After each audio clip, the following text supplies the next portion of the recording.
Hello everyone, my name is Don K. Preston. I am the president of Preterist Research Institute. Welcome to Preston's Ponderings. Well, you know, just last week, our president came out and made the public declaration that Israel, in order for there to be any hope of peace in the Middle East, must return to the 1967 borders and boundaries. The immediate response of Prime Minister Netanyahu of Israel was, this is absolutely not going to happen. Mr. Netanyahu said those borders would not allow Israel to defend herself against hostile neighbors. The issue of Israel in the land is once again in the news. You know, my dispensational friends tell me, and they tell the world, point number one, they tell us that Israel has never, ever possessed all of the land that God promised her in the Old Covenant. As a result of that, one of these days, supposedly in the not-too-distant future, oh, and by the way, supposedly in 1948, Israel was restored to the land, and one of these days in the not-too-distant future, we're going to see the fulfillment of God's Old Testament promises to Israel concerning the land. But here's the question. Had God ever in the past fulfilled all of His promises to Old Covenant Israel concerning the land promises? Now you find those land promises, the boundaries, given in Genesis chapter 15, 16 and following. And here's the deal. At 4 different critical periods of time in Israel's history, we are emphatically told that God fulfilled all, not some, not even most, but all of the land promises that He made to Israel. Now, I've produced an entire DVD series entitled Israel and the Land Promises for Fulfilled or Unfulfilled. You can find that series on both of my websites, www.eschatology.org or www.bibleprophecy.com. In the series, I document completely and fully that God did in fact fulfill all of His promises. But let's take a look very, very quickly. During the period of conquest, Joshua said, Joshua chapter 21, 43 to following, he rehearsed how God had promised to give Israel in the land, and he said, God has given you all of the land that He promised to give to your fathers. Not one word of His promise has failed. All has come to pass. Now, if God intended for Joshua to say that all of the land promises had been fulfilled, how better could he have communicated that?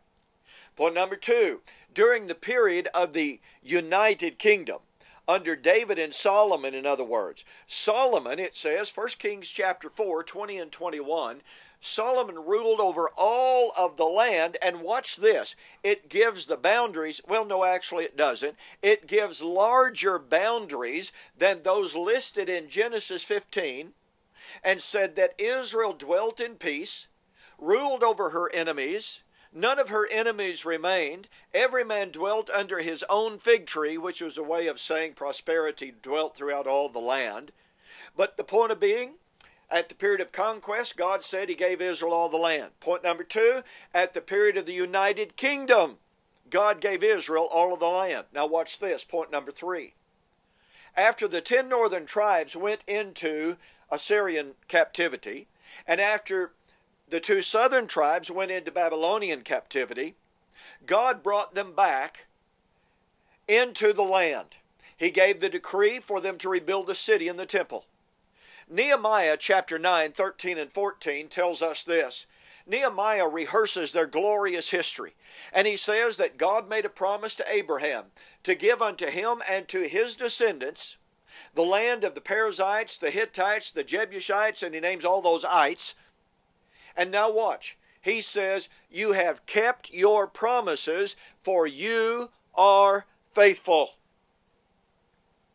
There you have it. Nehemiah, you know, at this particular juncture in history, Nehemiah was standing at the perfect place to say, you know, God, when are you ever going to fulfill your promises to us?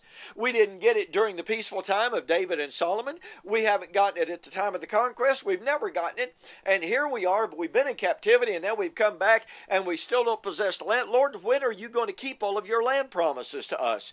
Instead of doing anything even remotely resembling that, Nehemiah chapter 9, Nehemiah says, he rehearses the land promises given in Genesis 15, and he says, you have fulfilled your promises because you are faithful.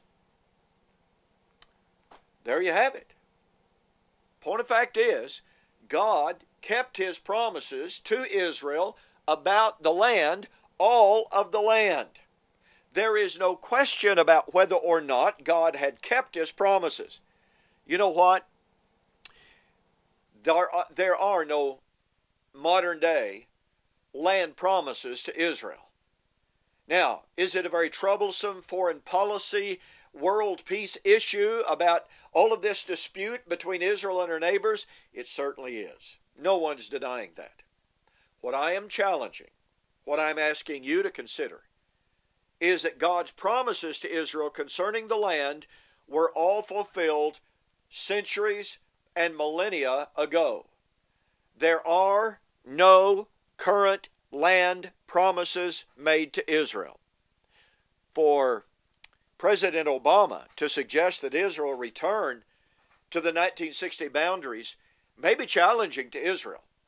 And does Israel as a nation have a right to security? Certainly does. Should there be a cessation of violence on the part of Israel toward the Palestinians? There certainly should be.